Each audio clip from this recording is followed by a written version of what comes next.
Finally! Seems like you've won! But Deathwing has one more surprise for you. He's gone completely off his rocker. This fight is divided into 4 platforms.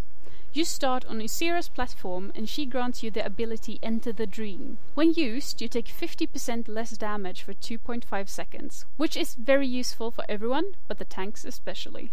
If you have Heroism, Bloodlust, Time Warp, etc.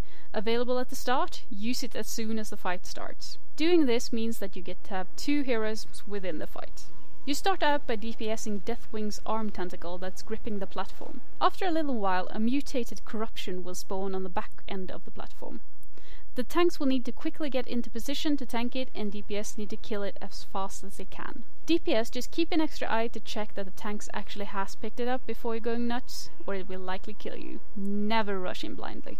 The mutated corruption will use Impale on the tank, which deals 260,000 physical damage. At this point, the other tank needs to taunt to make sure that you don't risk getting 2 impales on the same tank. The impales leaves a debuff that increases impale damage by 100%. Healers, be aware of when the impale happens, because it will take a good chunk of the tank's health, and if the other tank isn't quite as quick to taunt it, it will mean the first tank needs some extra heals. As soon as Deathwing casts Elementium Bolt, the DPS needs to switch to the bolt. Ideally, on the first 2 platforms, the bolt should be dead before it has time to land, thanks to Nosdormu's time zone on the floor, slowing it down. If the corruption isn't dead by this point, kill it off and go back to DPSing the arm tentacle. After a while, Deathwing will use Hemorrhage, spawning a pack of regenerating bloods. Tanks need to pick these up, and if possible, tank them in the time zone on the floor, as it would slow the blood's attack speed. DPS needs to AoE them down quickly before they've had time to attack enough times to regenerate. If you get most of them, but 1 or 2 regenerates, burn those down one after the other and then return to the hand. After a while, blistering tentacles will spawn on the arm tentacle. These do AoE damage to the entire raid and leaves a debuff that increases damage taken. On the first 3 platforms, you can AoE or simply ignore these completely, as Alexstrasza uses Cauterize to kill them. Once the arm tentacle is dead, move on to the next platform on the left and repeat this same routine. When you have gotten to the 4th platform, things are a bit different, as when the blistering tentacles spawn, you have to kill them with single target DPS. Do not use any AoE abilities, and I mean no AoE abilities whatsoever. If you do AoE, the damage increasing debuff stacks too high, and the AoE damage will overwhelm the healers.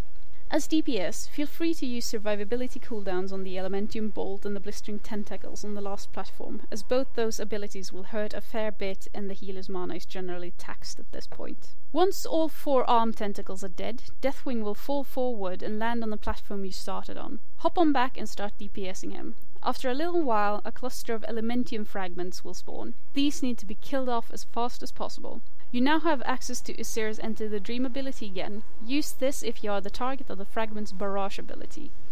As the fragments die, 2 Elementium Terrors spawn. Each tank needs to grab one and tank them in the time zone, and the DPS needs to get onto these adds as quickly as possible. Don't go back to DPS in Deathwing until the Terrors are dead, as they will tear through your tanks pretty quickly due to the stacking debuff they apply. If you haven't already had your 2nd Heroism or Time Warp by now is a good time to use it. When the Terrors are dead, go back to killing Deathwing. 1 more wave of fragments and terrors will spawn. DPS should ignore this wave and stick to nuking the boss while the tanks pick up the terrors.